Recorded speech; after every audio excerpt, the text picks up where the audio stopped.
지금 화면이 보이나요? 그러니까 뭐 온라인으로 보시는 분들 위해서 좀 준비를 했는데 제 얼굴은 구탱이 이렇게 작게 나옵니다. 네, 더 저게 중요하니까. 일단 뭐 여기 오신 분들은 강의한 자료를 보시고 또 온라인으로 보신 분들은 화면으로 이렇게 보시면서 들으시면 될 것 같습니다. 제가 이제 수요성황자를 이제 재개를 하면서 이제 당연히 신명기라고 생각을 했어요. 우리가 신명기 쭉 하다가 근데 보니까 이제 이스라엘 절기를 총정리를 쭉 했었는데 끝난 게 아니었더라고요. 그러니까 성경에 나오는 그 절기뿐만 아니라 지금 유대인들이 이제 어떻게 그걸 또 지키고 있는지 그것도 우리가 좀 알아야 되겠다 싶어가지고 쭉 했는데 그래서 아직 2시간이 남았습니다. 오늘하고 다음. 그래서 오늘 거의 이제 뭐 거의 끝이라고 봐야 되는데 이제 77절이고 그리고 이제 다음 주에 이제 모든 절기의 출발점이고 중심이 되는 안식일 그리고 그 외의 절기들이 있어요. 성경에는 없지만 지금 유대인들이 또 지키고 있는 절기들 그런 것들을 이제 공부를 하도록 하겠고요. 그 다음에 이제 신명기로 넘어가도록 하겠습니다. 자, 강의를 한번 보시면 자, 일단은 이제 레위기 23장이죠. 이제 모세오경에 이제 절기에 대한 게 여러 군데 나오는데 그 중에 이제 우리가 7대 절기라고 뽑는 거는 레위기 23장에 나옵니다. 그래서 7대 절기인데 그 7대 절기에 제일 먼저 언급되는 게 안식일이죠. 그러니까 안식일은 우리로 하면 이제 뭐 주일이라고 생각하기 쉽지만 유대인들에게 있어서 안식일은 뭐냐면 모든 절기의 기본이에요. 그러니까 안식일로부터 모든 절기가 나왔다. 그래서 이제 그 7대 절기 모든 절기는 다 안식일이고 안식일의 확대다.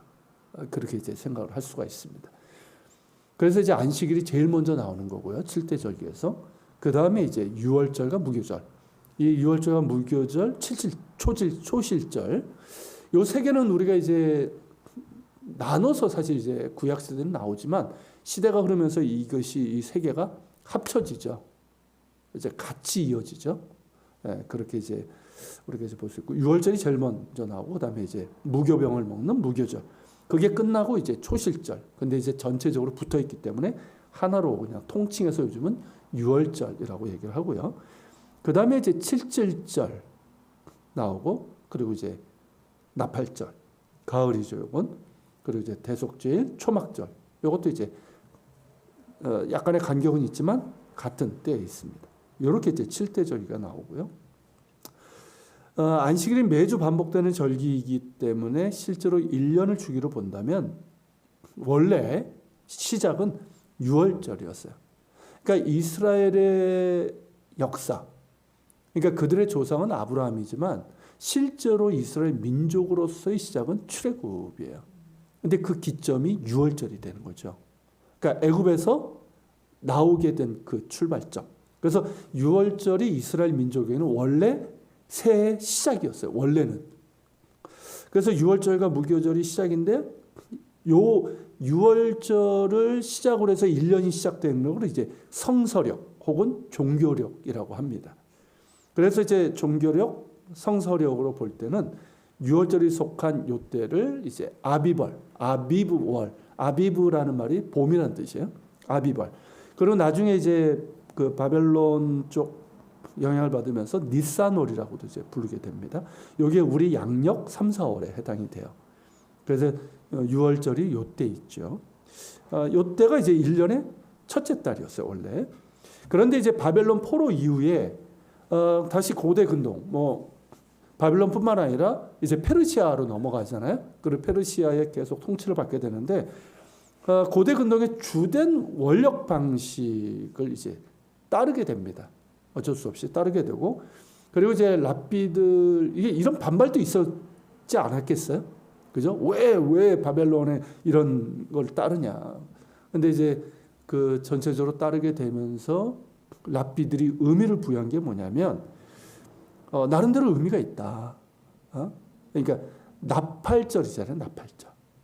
그리고 초막절이고 이제 그 대속죄일이고 한 해를 돌아보고 이제 정리하고 회개하고 시작하는 그런 나름대로의 의미를 부여했어요. 그러면서 이 티슈레이월 양력으로 이제 9월서부터 10월인데 이때를 1년의 첫 번째 달로 이제 바뀌게 됩니다. 이걸 이제 민간력이라고 불러요. 그리고 이제 이 바벨론 포로 이후서부터 유대교라는 형태가 나왔기 때문에 유대력이라고도 합니다. 지금도 뭐 유대인들이 지키니까 유대력. 그러니까 민간력 혹은 유대력. 그래서 오늘날까지도 유대인들은 이 민간력에 따라서 이제 티슈레이 월을 1년의 첫 번째 달로 지키고 있고, 요 유대력, 민간력은 뭐 그 이전의 성서력도 마찬가지예요. 음력이에요, 음력. 그러니까 정확하게는 태음태양력이라고 그러죠. 그러니까 아시아권에서는 음력이라고 부르는 것인데 사실은 뭐 세계 모든 나라들이 고대는 다 음력이었죠. 그러니까 농사를 기반으로 하기 때문에 이 음력을 따랐었고, 그래서 이제 달과 태양의 움직임, 달이 이제 주고 태양의 움직임도 이제 참고해서 만든 역법이죠. 그래서 이제 날짜의 계산은 달이 차고 기움. 그러니까 우리도 그렇잖아요. 이제 달이 완전히 차고 기우는 그게 이제 한 달 주기인데, 그러면서 이제 계절의 변화는 태양의 움직임으로 봄, 여름, 가을 이렇게 이제 나누는 그게 이제 태양력입니다. 달의 이제 상망월 무슨 의미인지 아시죠? 이게 차고 이제 채워지는 그 주기를 기준으로 한 달을 삼는데, 이 보름에서 보름달에서 다른 보름까지의 달의 상망월 주기가 29.5306일이라고 그러죠. 그러니까 완전히 30 이게 안 돼요. 그러니까 이제 큰 달은 30, 작은 달은 29 이렇게 이제 반올림하고 내리고 이런 식으로. 이렇게 하면 1년이 이제 353일에서 355일이 되고 평균은 이제 354일인데 실제로 지구 공전 주기가 365.242199라고 그래요. 그러니까 예전엔 몰랐겠지만 이걸 또 어느 근사하게 계산을 한 게 참 고대인들의 지혜인데 약 11일 정도가 부족하죠. 그래서 이제 그 음력에서는 뭐가 나오죠? 윤달 이게 나오죠. 윤달. 우리나라에서는 보통 2월에 붙죠. 그래서 2월이 28일 되다가 29일. 그래서 29일 날 태어난 사람들은 참 몇 년 동안 생일이 실제로 없다가 그렇게 되는데, 그렇게 이제 윤달을 만들어서 이제 계절과 달을 맞춰가죠. 그래서 이제 이스라엘 같은 경우, 이스라엘의 유대력이죠. 이 유대력은 19년을 주기로 합니다. 우리하고 약간 달라요. 19년을 주기로 해서 7번의 윤달을 둡니다. 그래서 3년, 6년, 8년, 11년, 14년, 17년, 19년마다 윤달 30일이 이제 추가되는 시기예요. 그렇게 해서 윤달이 있는 해는 1년이 383원에서 385일. 그러니까 이스라엘은 아예 윤달을 넣어버린 거예요. 한 달을 집어넣어 버리는 거예요. 무슨 얘기인지 아시겠죠? 우리는 그냥 하루를 집어넣는데 이스라엘은 아예 한 달을 집어넣어 버려요. 윤달을. 그러니까 1년이 어떻습니까? 더 길어지죠. 383일, 385일. 그 윤달을 아달월 다음, 그러니까 2, 3월, 요거 넣는 때는 비슷한 것 같아요, 우리랑. 2, 3월 다음에 넣는데 이름이 뭐냐면 왜 또는 베라고 하는데 왜 아다르, 왜 아다르 이게 뭐냐면 그리고 아다르. 그러니까 또 아달월. 그러니까 성경에 아달월 있죠, 아달월. 그러니까 또 아다르. 그러니까 아다르 지났는데 또 아다르네 그런 식이죠. 그게 이제 이스라엘의 윤달이에요. 그래서 우리나라의 경우도 과거에는 음력을 썼죠. 그리고 뭐 나이 드신 분들은 아직도 뭐 하고 있지만 지금은 이제 양력이라 부르는 이제 그레고리력, 태양력을 쓰고 있지만 설날, 추석 등은 여전히 음력을 따르고 있죠. 그리고 이제 이스라엘 사람들, 유대인들 역시 실제 생활이나 국가 행정, 기업 업무는 태양력을 따릅니다. 이건 뭐 전 세계가 거의 비슷해요. 그렇지만 이제 절기는 철저하게 유대력을 따릅니다. 그러니까 우리는 뭐 설, 추석 뭐 이 정도이지만 이스라엘은 모든 절기를 다 이걸로 따라가요. 심지어 뭡니까 그 현충일, 국가 독립일 이런 것들까지도 그렇게 해요. 자, 따라서 현재 유대력에 따르면 한 해의 시작은 양력 9월에서 10월에 해당하는 티슈레이월.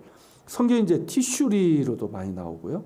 그리고 올해 2022년의 경우는 양력으로 9월 26일이 유대력의 새 첫날이에요.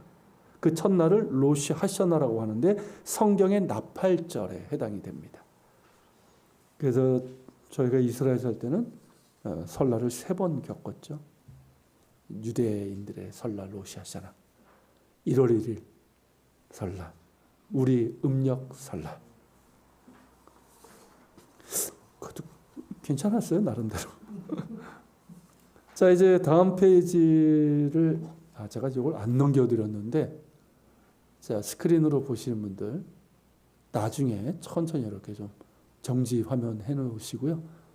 이 부분을 제가 안 넘겨드렸는데 보시면 되겠고, 자, 여기 이제 전체적인 제가 예전 자료에도 넣어드렸는데 복습이기 때문에 다시 넣어드렸습니다. 그래서 비교를 하면, 그러니까 태양력, 이게 왜 9월 10월이냐면 유대력은 이제 한 그 달의 중간 말, 요때서부터 다음 달 양력으로 하면 중간쯤에 이렇게 걸쳐 있어요. 그렇기 때문에 9월 10월 이런 식으로 표시를 한 거고, 그 종교력, 성서력이죠. 구약성경에 나오는 걸로 하면 7째 달인 이제 티슈월이 거기에 해당이 되고, 나중에 바벨론 포로 이후에는 이제 민간력, 유대력이 되면서 이 9월 10월 티슈레이월이 1년의 첫째 달이 되죠. 그리고 성경의 절기로는 이제 그러니까 정월이죠. 이스라엘 유대력으로 하면 정월, 신년 로시 하샤나, 성경의 나팔절. 그러고 나서 이제 10일 되는데 속죄일 혹은 대속죄일이라고 그러죠. 그러니까 염키프라고 하는 날, 이 날은 이제 금식하는 날이죠. 그리고 이제 15일서부터 21일까지가 이제 초막절. 히브리어는 이제 스콧이라고 하고, 다르게는 이제 장막절, 수장절. 그리고 이제 초막절 기간 내에 마지막 날을 이제 호산나 라바, 그러니까 구원의 큰 날하고 그 다음 날 쉬미니 아츠렛, 8일째 모임. 그리고 이제 23일이 심카토라, 토라의 기쁨. 그러니까 전체적으로 하면 23일까지예요. 근데 이제 정식으로는 20일까지고 실제로는 유대인들이 23일까지 그렇게 지킵니다.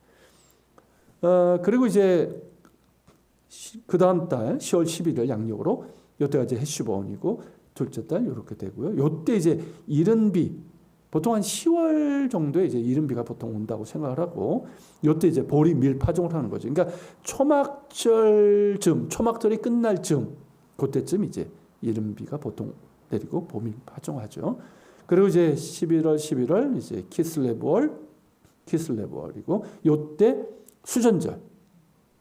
음력으로 하면 25일이에요. 그러니까 음력이긴 하지만 우리 이제 성탄절하고 굉장히 이제 유사한 거고, 이제 한우카라고 하죠. 그리고 이제 1월 달에 이제 11번째 달인 티베트, 그리고 민간력으로 하면 넷째 달인 되고요. 그 다음에 이제 1, 2월, 양력 1, 2월, 이때가 이제 슈밧이라고 하는 데고, 그리고 이제 2, 3월, 요때 이제 아달월이에요. 아달월 때 이제 부림절이 있습니다. 부림절. 푸림. 여기에 있어요. 근데 요게 이제 윤달이 들어오면 요 달 아달월 다음 달에 붙는다고 그랬죠. 그거를 또 아달월. 그죠? 또 아달월이네. 그렇게 기억하시면 될 것 같아요. 윤달은 29 이렇게. 그다음에 이제 3, 4월 양력으로 3, 4월인데 성서력으로는 원래는 이제 이때가 첫째 달이었죠. 6월절이 있는 첫째 달이었는데, 그러니까 3월 양력으로 하면 3월 14일이 해당이 되겠죠. 근데 음력으로 되니까 이것도 뭐 다 다르고. 근데 이제 민간력으로 하면 이게 7자일이 되고, 이때 이제 6월절, 무교절, 요때쯤에 이제 늦은 비가 옵니다. 그러면서 이제 첫 수확을 하게 되죠. 겨울밀. 그리고 이제 봄밀, 뭐 보리 이런 것들은 이제 뒤에 70절에 수확을 하죠. 그리고 4, 5월 달 리아르월. 그리고 이제 5, 6월이 이제 시완 혹은 시반 같은 겁니다. 발음이 조금 다를 뿐이에요. 그리고 이때 이제 77절, 오늘 공부하게 되는 77절 샤브옷이 있고, 그다음에 6, 7월 탐무즈 혹은 담무즈. 그리고 이제 7, 8월에 아브월. 그리고 이제 8, 9월에 엘룰 혹은 엘릴 이렇게 부릅니다. 여기 발음을 보면 이제 히브리식이 있고 가나안식이 있어요. 그리고 바벨론식, 그거는 여러분들이 참고하시면 될 것 같습니다. 자, 그리고 이제 우리가 이제 본격적으로 오늘 이제 그 절기, 이스라엘 절기 중에 이제 77절을 보게 되는데 77절의 의미가 뭐냐라고 한다면 크게 두 가지예요. 율법 수여와 감사, 그러니까 추수감사의 절기. 그게 이제 77절. 다르게는 오순절, 맥주절. 히브리어로는 샤봇이라고 하죠. 자, 레위기 23장 15절부터 21절 한번 읽어보겠습니다.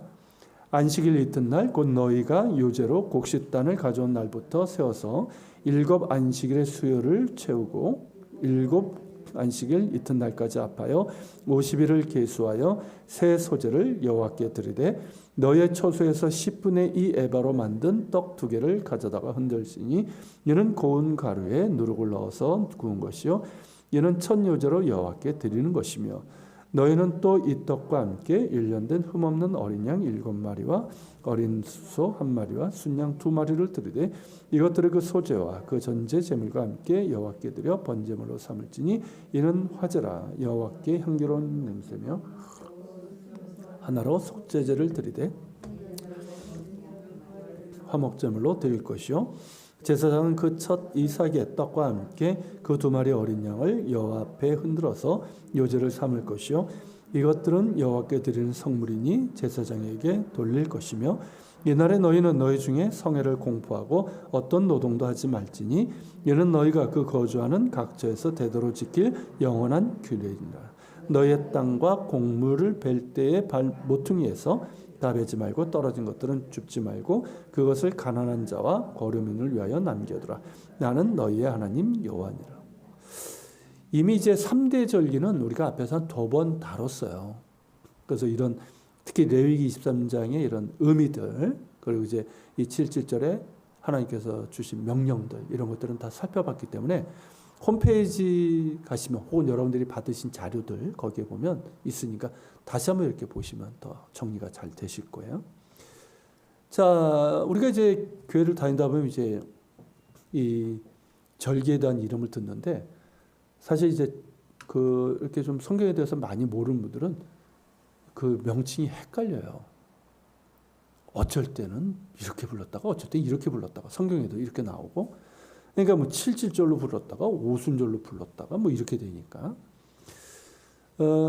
같은 말이죠. 네, 같은 말이죠.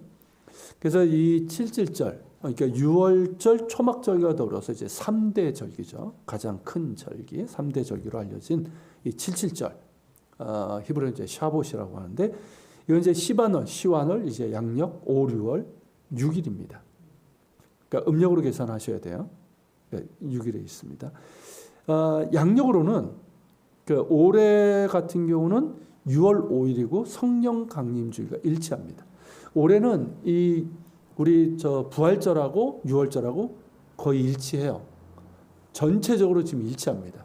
그러니까 우리 뭐예요? 그 기독교 이제 절기 이런 것들이 그러니까 부활절하고 성령 강림주일이 그러니까 약간 음력 비슷하게는 갔는데 좀 계산 방법을 좀 다르게 해놨어요.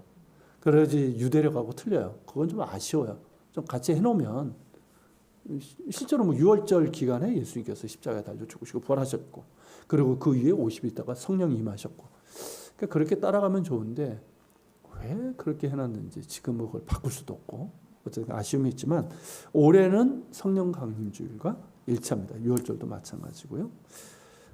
자, 레위기 23장 15절에 안식일 이튿날 곧 너희가 요제로 곡식단을 가져온 날부터 세어 7 안식일에 수요를 세우고 그죠? 7 안식일이죠. 이는 이제 보리를 수확하는 초실절부터 이제 계산을 합니다. 그러니까 6월절이 끝나고 그 다음 날이 이제 초실절이에요. 날짜를 세워서 7번의 안식일이 지난 다음 7 안식일 이튿날까지 합해서 50일이 되는 거죠. 그 50일을 계수하여 새 소재를 여호와께 드리라. 그런 까닭에 7번의 안식일. 그러니까 우리 뭐 쉽게 뭐 77이 49 뭐 이렇게 계산하기 쉬운데 플러스 1. 그러니까 7의 복수예요. 그러니까 우리말로 이제 77절로 번역을 했는데 뭐 적절한 번역이고요. 그러니까 이 샤봇. 그러니까 7의 복수. 근데 영어에서는 이제 week 이게 주죠, 주. 요거에 복수형을 썼죠. 그래서 feast of weeks 이렇게 해놨어요. 이런 이제 명명이 된 것이고요. 그리고 이제 7번째 안식일 다음 날까지 합해서 50일을 계수하기 때문에 오순절이라고 했고, 이거는 그 구약 성경, 히브리어 성경을 헬라어로 이제 번역한 게 70인역이잖아요. 그 70인을 번역할 때 그 번역에 참여했던 랍비들이 야, 이걸 어떻게 번역할까 하다가 50일째니까. 그러니까 77을 번역하기가 좀 그랬나 봐요. 그래서 번역한 게 뭐냐면 펜테코스테스. 그래서 영어에서 이제 펜테코스트 이렇게 된 거죠. 그리고 이제 그 신약 성경에서는 77절이라는 이름이 안 나와요. 왜냐하면 그 초대교회도 그렇고 사도들이 주로 썼던 성경이 70인역 성경이기 때문에. 왜냐하면 이제 그 헬라어로 기록되고 이제 복음을 전하는 그런 상황이었기 때문에, 그래서 오순절이라는 이름으로 나오게 되죠. 그리고 이제 수학의 날로서의 맥주절, 추수감사의 축제인데, 자, 77절 오순절이 이제 대표적인 이름이지만 또 맥주절로도 많이 나오죠. 이 맥주절, 히브리어로 이제 하그하카찌르라고 하는데, 하그하카찌르. 직역을 하면 수학의 절기예요, 수학의 절기. 그러니까 맥주에서 추가 추수한다는 뜻이잖아요. 그죠? 맥은 뭐죠? 보리맥. 그래서 보리를 추수하는 절기라고 생각하는데, 실제로는 보리를 수확하는 절기가 아니라 보리를 첫 수확한 초실절을 기점으로 해서 밀 수확을 마칠 때까지, 그러니까 밀과 보리를 같이 수확하는 거예요. 그래서 7주가량 되는 전체적인 곡물 수확 기간. 그러니까 6월절 그 끝나는 초실절부터 수확이 시작돼서 요때까지 이제 수확을 하게 된다는 거예요. 그래서 이제 맥추절이라는 이름은 농사력에 따라 붙여진 이름이죠. 농사력에 따라서 붙여진 이름이고, 그리고 이제 요 맥추절과 관련해서 이스라엘 기후를 잠깐 얘기를 하면, 이스라엘 날씨는 우기와 건기로 나눕니다. 우기와 건기. 우리나라도 점점 그렇게 되는 거 아닌가 뭐 이런 얘기도 하는데, 뭐 이스라엘 살아보면 달라요. 그러니까 건기 우기가 너무 뚜렷합니다. 그래서 이제 비가 내리는 우기가 대략 9월 말에서부터 10월 중순에 내리는 요때 비를 뭐라고 그러죠? 이른비라고 그러죠. 이른비를 시작으로 해서 이제 시작이 됩니다. 요때 이제 파종을 하게 되고요. 그래서 이제 3월 말에서 4월 중순 사이에 내리는 요 비를 늦은 비라고 그래요. 물론 아주 드물게 그 이후에도 이제 비가 내릴 때가 있지만, 어쨌든 요 통상 요때를 늦은 비라고 하는데, 요때까지가 이제 우기죠. 그러니까 6월절 즈음에 끝나는데, 그러면서 우기가 끝나고 건기로 바뀌는 때, 이때를 이제 환절기라고 할 수 있겠죠. 우리도 이제 환절기가 좀, 우리는 환절기가 되게 많죠. 근데 이스라엘은 그냥 간단해요. 거기도 이제 봄, 가을은 얘기하지만 봄이 언제 왔다 가셨는지, 가을이 언제 왔다 가셨는지 잘 몰라요. 아무튼 이제 그 이렇게 우기에서 건기로 바뀌는 환절기 요때인데, 이때 아라비아 사막에서부터 뜨거운 바람이 불어옵니다. 이 바람은 모래를 동반하는 뜨거운 열풍이에요. 그래서 이제 우리나라도 황사가 있지만 황사보다는 깨끗합니다. 중국에서 이 몽골에서 부는 황사는 중국의 공해를 먹고 이제 넘어오지만, 이거는 그냥 사막에서 그냥 부는 모래 바람이에요. 그러니까 굉장히 이제 뭐 심할 때는요, 그냥 이렇게 쌓입니다. 그 영화에서 보는 막 그런 것도 아주 드물게 나타나기도 하고요. 근데 이 뜨거운 열풍, 굉장히 건조한 열풍이다 보니까 뿌리가 얕은 식물들은 말라 죽고, 물 근원이 깊지 않은 우물은 마르게 할 정도로 강해요. 이게 이제 성경에 보면 창세기 41장 6절, 23절, 27절, 에스겔 19장 12절, 호세아, 요나서에 보면 그 요나의 그늘을 해줬더니 박농골 말라 죽게 한 게 이 바람이잖아요. 그러니까 이런 이제 바람이에요. 성경에서 이제 동풍으로 납니다. 동풍. 정확하게는 동쪽은 아닌데 동남부 비슷하게 오는데, 어쨌든 동풍이라고 나오고요. 출애굽 당시 하나님께서 애굽을 심판할 때 10가지 재앙 중에 메뚜기 떼가 나오죠. 메뚜기를 불러오게 하신 바람이기도 해요. 그리고 홍해를 가르실 때 사용하신 바람이기도 합니다. 이 바람을 지리학에서는 시로코라고 부르는데, 정확하게는 이 바람이 쭉 불어서 어디까지 가냐면 남유럽, 그리스, 이탈리아, 스페인까지 가요. 이쪽을 사실 시로코라고 하는데, 어쨌든 그렇게 부르고요. 아랍어로는 함신이라고 하는데 함신. 유대인들도 함신이라는 표현을 더 많이 씁니다. 이게 50이라는 뜻이에요. 함신. 이 이름이 왜 이 바람을 우리로 하면 50 그런 의미로 불렀을까? 이건 아주 오래된 거니까 썰이 있잖아요. 썰. 그 중에 이제 두 가지 썰이 있는데 첫째는 뭐냐면 일반 모래바람. 그러니까 사막에 이제 모래바람이 자주 부는데 일반 모래바람보다 50배는 강하다. 그래서 이제 붙여졌다는 썰이 있고요. 좀 더 유력한 썰은 이런 날씨가 연중 50일간 지속되기 때문이다. 그래서 붙여진 이름이다. 근데 저는 이제 이걸 보면서 이건 저의 썰입니다. 저의 썰인데 6월절부터 초실절까지 맥추절까지 기간이 50일이잖아요. 그죠?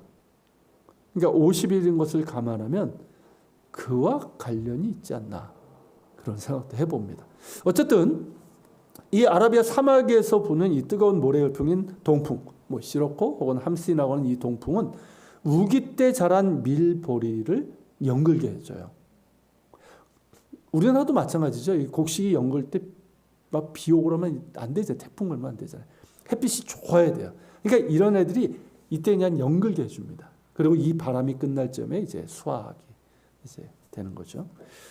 그 수확물 역시 처음 익은 열매로 하나님께 감사의 제물로 드렸는데, 그래서 맥추절을 초실절이라고도 부르는데 정확하게는 맥추의 초실절이라고 부르는 게 나아요. 우리나라 이렇게 많은 책들이나 분들을 보면 그냥 초실절을 이 맥추절로 얘기를 하는데 그렇지 않습니다. 우리가 이제 초실절에 대해서 배웠지만 이게 6월절에 끝나는 초실절이 있고 그리고 맥추의 초실절이 있어요. 근데 이제 6월절 끝에 초실절은 6월절에 이제 합쳐져 가지고 잘 그렇게 안 불러서 그럴 뿐이지 정확하게는 좀 구분할 필요가 있습니다. 어쨌든 요때예요. 이제 맥추의 초실절. 자, 그런 까닭에 이 77절, 맥추절은 추수감사절의 성격을 갖게 되죠. 3대 절기가 사실은 다 추수감사의 성격이 있어요. 그러니까 6월절도 이제 제일 먼저 뿌렸던 겨울밀 있잖아요. 그걸 이제 수확을 하니까 많지는 않아도. 그리고 이제 가장 성대한 추수감사절은 언제죠? 가을에 있는 초막절이에요. 이때는 이제 그 곡식류는 없고 주로 이제 과일류죠. 포도, 올리브, 대추야자, 석류. 또 뭐가 있죠? 무화과 얘기했나요, 제가? 네, 이렇게 5가지. 요게 이제 성경에 나오는 거고, 요즘은 이제 그 외에도 더 많죠. 네, 이런 것들이 이제 하는 이제 가장 성대한 추수감사 축제는 이제 가을에 있는 초막절이지만, 77절은 6월절과 더불어 추수감사절의 성격을 갖고 있습니다. 이때쯤에 이제 이스라엘의 키부츠에 가보면, 좀 이따 이제 사진을 보여드릴 건데, 가보면, 여러분들 교재 그 프린트 뒤쪽에 보면 그 사진도 있어요. 보셔도 되겠고, 저희도 이제 그때 이제 한번 가봤어요. 어떤지 한번 가보고 한 2번 가봤는데, 맥추절, 77절 감사 축제를 합니다. 그러면 이제, 이 사람들의 주식은 이제 밀보리잖아요. 이스라엘 빵이 맛있는 이유가 뭐냐면, 직접 농사 지어서 그래요. 밀보리 수확을 기뻐하면서 이제 감사의 축제를 벌이는데 수확에 동원된 농기구들, 우리나라 경운기 수준이 아니고요. 굉장히 큽니다. 미국에서 볼 수 있는 그런 큰 트랙터들, 그런 이제 퍼레이드 전시도 하고, 그리고 밀단을 높이 쌓아두고 거기 위에 애들이 막 뛰어놀고 얼마나 신나요. 그리고 이제 무대에 올라서 이제 연단이 이렇게 있고 기쁨의 춤이 이게 막 바구니 들고 막 춤추면서 노래하는 아가씨들. 그래서 이제 기쁨과 감사로 가득한 시간을 보냅니다. 이 시기를 배경으로 해서 잘 알려진 성경 이야기가 룻기죠. 베들레헴, 그 밭, 보아스의 밭이죠. 그 베들레헴의 그 목자들의 들판 교회라고 하는데 그 지역 일대가 이제 보아스의 뜰이라고 부르는 곳이에요. 보아스의 밭. 거기에서 이제 이삭을 줍는 룻이 나오죠. 룻이 줬는데 보아스가 누군지 확인하고 많이 줄 수 있게끔 그렇게 좋지도 하잖아요. 그러면서 이제 보아스와의 이제 사랑 이야기가 있는데 요 배경이 바로 요 77절 맥추절이라는 것이죠. 그래서 이제 룻이 이제 룻과 보아스 사이에서 이제 아들이 낳게 되고 그게 이제 다윗 왕의 직계 선조 이야기잖아요. 그래서 모두가 그런 건 아닌데 기본적으로 7절에 10계명을 읽습니다. 그런데 이제 종파에 따라서는 룻기도 같이 읽어요. 자, 그리고 이제 이 77절의 이제 중요한 두 번째 의미가 뭐냐면 율법 수여입니다. 다르게는 하나님과 이스라엘의 결혼의 날이라고 할 수가 있는 거죠. 그러니까 6월절이 하나님께서 강권적으로 프로포즈 애매한데 아무튼 택하셔서 구해내셨다면 77절은 언약을 통해서 이제 결혼한 날이라 그렇게 해석을 할 수 있다는 거죠. 자, 샤브옷 77절은 하나님께서 시내산에서 이스라엘 백성에게 율법을 주신 날이기도 합니다. 그러니까 출애굽기 등 오경에는 바로 그 날이다. 그렇게 나오지 않지만 유대 전승에 따르면 이스라엘 백성이 출애굽해서 시내산 아래 도달해서 모세가 10계명의 율법을 받은 날이라고 합니다. 제가 이제 출애굽기를 할 때 그 여정을 한번 계산해서 얘기한 적이 있었죠. 기억나십니까? 그 여정을 이렇게 계산해 보니까 시내산에 도착한, 출애굽해서 시내산에 도착한 날수가 거의 맞는 것 같아요. 거의 맞아요. 그래서 뭐 이거는 뭐 굳이 반박할 이유는 없겠고요. 그런 까닭에 이제 7절을 율법 수여의 날로 이제 그렇게 부르는 건 아니고 의미를 부여를 해요. 그렇게 이제 의미를 부여하고 있고, 율법 수여는 하나님과 이스라엘과의 언약을 뜻하는 거죠. 그러니까 어떤 법전을 주셨다는 의미가 아니에요. 이건 언약이에요. 그러니까 율법을 주심으로 언약을 맺은 거죠. 그러니까 하나님께서 택하시고 내가 너희와 함께 할 것이고 너희에게 복을 주고 은혜 줄 것이고 너희는 이 언약을 지킴으로 나를 섬기고 나를 사랑하고 너희 서로를 사랑하면서 언약 공동체를 이루어가라는 거죠. 단순히 법을 주신 게 아니에요. 그러니까 언약을 뜻합니다. 그러니까 성경은 이 언약을 하나님과 이스라엘 간의 혼인관계로 설명을 하는 거예요. 우리도 마찬가지죠. 우리가 예수 그리스도의 신부라는 표현을 쓰잖아요. 그게 뭐냐면 언약관계이기 때문에 그래요. 언약관계. 그래서 언약은 혼인관계로 설명을 합니다. 그래서 성경 곳곳에 하나님과 이스라엘 관계를 신랑 신부의 관계로 비유하는 것도 그런 이유죠. 그래서 이제 뭐 호세아서나 이런 예언서에 특히 많이 나오는데 하나님이 남편, 그죠? 남편인데 남편을 버리고 다른 사람을 남편. 그게 바알이잖아요. 대표적인 게. 그러면서 이제 호세아가 이제 호세아를 통해서 이제 그런 역할들을 하게끔 하고 그런 것들을 우리가 볼 수가 있어요. 자, 그렇게 이제 신랑 신부의 관계. 그래서 뭐 아가서도 그런 쪽으로 우리가 읽을 수 있는 것이고요. 그런 연유로 이제 유대교 랍비들은 77절이 하나님과 이스라엘 사이의 결혼식과 같은 절기다라고 설명을 합니다. 그래서 이제 샤브옷을 이 히브리어로 이제 동음이어 중에 맹세라는 우리 뜻으로 하는 맹세인데 그 시부아라는 게 있어요. 시부아. 요게 복수역이 샤브옷이에요. 맹세들. 여러분 그 창세기 보면 아브라함도 그렇고 이삭도 그렇고 그 블레셋 그쪽하고 해서 언약을 맺죠. 이렇게 목자들끼리 하다 그래가지고 그 순양 암양인가요? 암양 7마리를 잡고 우물 7개 얘기하죠. 부엘세바. 그 부엘은 이제 우물이고 쉐바가 그게 우물이란 뜻도 되지만 맹세라는 뜻을 갖고 있어요. 그러니까 맹세 우물, 7개의 우물 그런 뜻이에요. 그러니까 맹세라는 의미를 갖고 있는데 그 맹세의 복수형으로 이렇게 이해를 하게 됩니다. 샤브옷을. 무슨 말인지 이해가 되시죠? 그래서 신랑, 남편이신 하나님과 신부인 이스라엘 간의 맹세. 그게 언약이 뭐냐? 맹세다.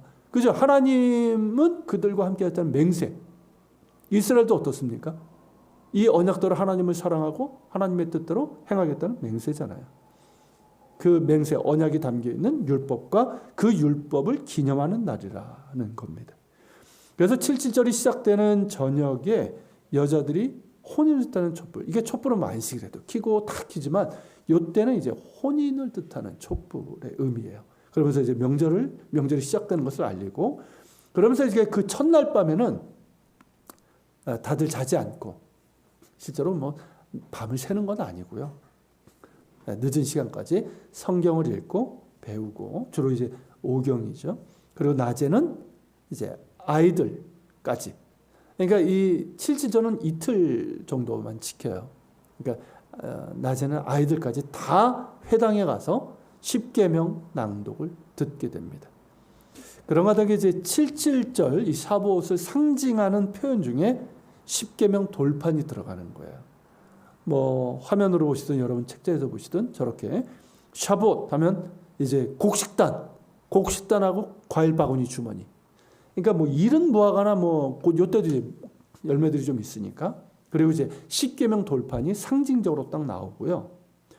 그리고 이제 다른 그림들은 앞서 말씀드린 것처럼 이스라엘 키부츠에서 이 칠칠절 샤부옷 때 하는 이제 축제입니다. 추수감사의 축제. 그래서 뭐 굉장히 신나요. 재밌고. 참 이스라엘은 도시나 전체적으로 막 이렇게 그 중동에 있는 선진국이라고 할 수 있을 정도로 그렇게 돼 있지만, 또 키부츠에 가면 저런 이제 전통들, 저런 모습들에 아이들이 뛰어놀고, 참 부러워요. 저런 거 보면. 자, 그리고 이제 다음 사진, 여기 이제 요거는 제가 이제 제가 이스라엘 있을 때도 이제 친하게 지냈던 분이 운영하는 사이트에 요 사진을 올려가지고 거기 보니까 뭐 자유롭게 퍼가든다고 퍼갔어요. 멋있죠? 시내산 전결입니다. 파노라마 사진. 그러니까 율법을 세받았다. 저기를 올라가야 되는데. 자, 그 다음 보면 이제 요건 이제 신약의 의미죠. 성령 강림의 날. 그러니까 신약 성경에서는 이제 오순절, 펜테코스트. 그러니까 사도행전 2장 1절, 20장, 그리고 고린도전서 16장 8절에 나오는데, 이 오순절이라는 이름으로 나오고, 이날 이제 우리가 아는 것처럼 예루살렘 마가의 다락방, 실제로는 뭐죠? 다락방이 아니라, 다락방은 우리나라 그 다락방을 생각한단 말이죠. 2층 홀이죠. 여러분들 사진에서 여기 밑에 보면 사진이 있는데, 네, 2층 홀이고, 거기가 이제 예수님께서 우리가 흔히 얘기하는 최후의 만찬, 6월절 만찬을 하셨던 곳이고, 여기서 이제 120명의 이제 제자들이 함께 모여서 기도하던 중에 약속하신 성령을 받게 되죠. 그래서 이제 교회에서는 성령 강림절이라는 명칭을 또 선호합니다. 아니면 이제 오순절 성령 강림절 이런 식으로. 자, 구약의 칠칠절이 이 샤봇이 우리가 본 것처럼 율법 수요의 날이고 맥주의 초실절이자 추수감사의 절기라고 한다면, 유월절과 더불어서 이 역시 예수 그리스도 안에서 성취되었다 할 수 있을 겁니다. 우선 예수님의 부활 후 50일 후에 성령께서 강림하신 것인데, 이는 이제 시기적으로 유월절과 그로부터 50일 후인 이제 오순절, 칠칠절과 일치합니다. 일단 기간이 일치하고요. 그리고 이제 첫 번째 칠칠절에 하나님께서 이제 시내산에서 이스라엘 공동체에게 율법의 말씀을 주심으로 그들과 언약을 맺으셨다면, 신약의 오순절은 어떻습니까? 하나님께서 시온산이죠. 예루살렘에 있는 곳이 시온산이에요. 시온산에서 새로운 이스라엘 공동체. 이거 오해하지 말아야 돼요. 새로운 이스라엘 공동체면 유대인들 빼고가 아니에요. 이건 제가 여러 번 말씀드려서 아실 거예요. 그건 뭐냐면 예수 그리스도 안에서 차별이 없는 공동체. 유대인이든 이방이든 남자든 여자든 자유인이든 종이든 차별 없이 한 세 사람이 되는, 그러니까 유대인과 이방인이 한 세 사람 되는 교회 공동체죠. 그 공동체에 약속하신 성령을 주심으로 말씀을 주신 거예요. 그게 방언이에요. 그냥 지금 방언처럼 샬라샬라가 아니고요. 처음 방언은 뭐냐면 하나님의 큰 일을 말했단 말이죠. 하나님의 큰 일이 뭐겠습니까? 예수께서 메시아라는 그거 아니에요. 그게 하나님의 큰 일이죠. 그 말씀을 주셨고, 그러면서 언약 공동체를 세우신 거죠. 그러면서 교회가 시작된 거잖아요. 그렇죠? 그래서 이제 사도행전 우리가 읽어볼까요? 사도행전 2장 1절부터 3절. 오순절 날이 이미 이르매 그들이 다 같이 한 곳에 모였더니 호련히 하늘로부터 급하고 강한 바람 같은 소리가 있어 그들이 앉은 온 집에 가득하여 마치 불의 혀처럼 갈라지는 것들이 그들에게 보여 각 사람 위에 하나씩 임하여 있더니 그들이 다 성령의 충만함을 받고 성령이 말하게 하심에 따라 다른 언어들도 말하기를 시작하니라. 그렇죠? 자, 이어지는 2장 8절도 11절. 우리 각 사람이 난 곳 방언으로 듣게 되는 것이 어찌 됨이냐? 우리가 다 우리의 각 언어로 하나님의 큰 일을 말함을 듣는도다. 그죠? 그러니까 성령의 충만함을 받고 성령의 말하게 하심에 따라 다른 언어로 말했는데 그 말한 게 뭐냐? 하나님의 큰 일이라는 거죠. 그러니까 예수 그리스도의 복음이에요, 결국은. 그죠? 그렇게 이제 성령을 받은 제자들 또 어떻게 됩니까? 이 사람들이 막 웅성웅성 되잖아요. 전 세계 뭐 로마 제국 각지에서 온 사람들이 있는데 자기가 태어나고 살고 있는 그쪽 언어로 자꾸 들리는 거예요. 우리가 이제 모르는 단어는 안 들리지만 외국에 나가보면 아시잖아요. 뭐 외국 사람 다 유명한 관광지 갔는데 하나도 안 들려. 시끄러워 죽겠어. 그런데 유독 딱 들리는 소리가 있죠. 한국어. 그건 기가 막히게 들려요. 그게 아는 거거든요. 그러니까 이런 거예요. 뭐야? 내가 사는 곳 언어인데? 이 언어를 누가 쓰는 거야 도대체? 보니까 갈릴리 사람들이. 갈릴리 사람은 촌놈이란 뜻이고. 저 갈릴리 촌놈들이 어떻게? 그러면서 막 웅성하는데 그 말의 내용이 뭐야? 하나님의 큰일이에요. 예수 그리스도의 복음이에요. 그러니까 어떻게 됩니까? 베드로를 중심으로 한 이 사도들이 담대히 사람들에게 성령 강림의 의미. 우리가 말하는 것은 이 성령의 강림이시고 이게 요엘서를 통해서 약속하셨던 요엘서뿐만 아니라 성령 강림의 의미. 그리고 예수 그리스도의 복음을 전했죠. 그분이 메시아로 오셨는데 너희가 그분을 십자가에 못 박아 죽였다. 그리고 그분은 살아나셨다. 그러면서 이제 우리가 어찌할꼬? 이게 이제 성령의 강한 기름 부으심이죠. 그런 가운데 회개하고 세례를 받은 신도의 수가 3,000명이나 되었다. 그러니까 구약의 7.7절, 이 맥주절이 추수감사의 절기였다면 신약의 7절 오순절은 어떻습니까? 영적 추수의 그런 절기였던 것이죠. 예. 그래서 마지막으로 사진 좀 크게 보시면 프렌트는 좀 작죠. 예, 저 예루살렘에서 마가의 다락방 전통적인 위치. 그러니까 마가의 다락방이 있는 그 지역이 상부 이제 예루살렘이었는데 저쪽이 부유층들, 귀족층들이 살았던 곳이에요. 그러니까 마가의 집이 저기 있다는 얘기는 이제 그러니까 2층 홀이 있다는 얘기는 일반 서민은 아닌 거예요. 어쨌든 이제 그곳을 볼 수 있고요. 그리고 이제 저거는 유명한 그림이죠. 근데 너무 직설적으로 막 불이 막 불 같은 것이라고 해야 되겠죠. 그리고 이제 마가의 다락방 오늘날 그래서 2000년 전에 그건 아니고요.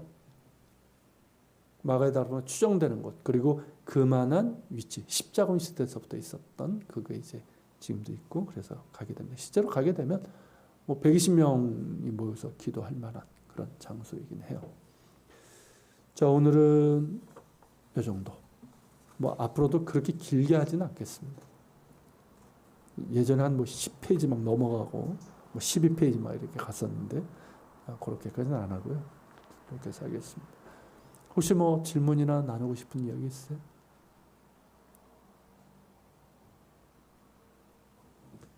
둘 중에 하나죠. 제가 강의를 잘했던가 여러분들이 이해력이 뛰어나던가 둘 중에 하나예요.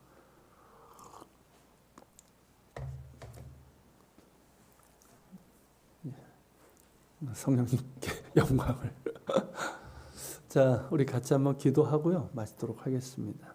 오늘 우리가 7절 보았는데 우리는 신약의 의미로 가고 있는데 하나님 우리에게 이렇게 성령을 통해서 우리를 언약 공동체 일원으로 만들어 주셔서 감사하고 주님 한국 교회가 지금 하나님과의 언약 공동체 그리스도 신부로서의 그런 모습 그 모습에서 많이 엇나가 있는 것 같습니다. 저희 우리를 긍휼히 여겨주시고 모든 우상들, 탐욕과 거짓을 다 물리치고 정말 언약의 백성으로 회복될 수 있도록 그리스도의 신부된 공동체로 회복할 수 있도록 도와주시고 또 주님 우리 이한교회도 붙잡아 주셔서 비록 작은 교회지만 우리 모든 교우들이 정말 주님을 사랑하고 정말 주님과의 언약을 기억하며 그렇게 살아갈 수 있도록 도와주시옵소서. 또 나라 민족을 위해서 한번 기도합시다. 많이 염려되고 또 그런 부분들이 있는데 지금까지 하나님 이 나라 망하지 않고 붙잡아 주신 게 하나님의 은혜입니다. 지금도 붙잡아 주시고 인도하여 주옵소서. 또 우크라이나 하나님 전쟁 속히 종식되게 하시고 무고한 이들이 더 이상 죽고 고통당하는 일이 없게 하여 주옵소서. 그 난민들을 돕고 있는 우리 선교사님들이 있습니다. 우리 교회도 참여를 했지만 그 선교사님들 지치지 않도록 도와주시고 계속해서 많은 교회들, 많은 그리스도인들 통해서 그 난민들을 섬길 수 있도록 인도해 주옵소서. 우리 같이 기도하고 제가 기도하고 마치겠습니다.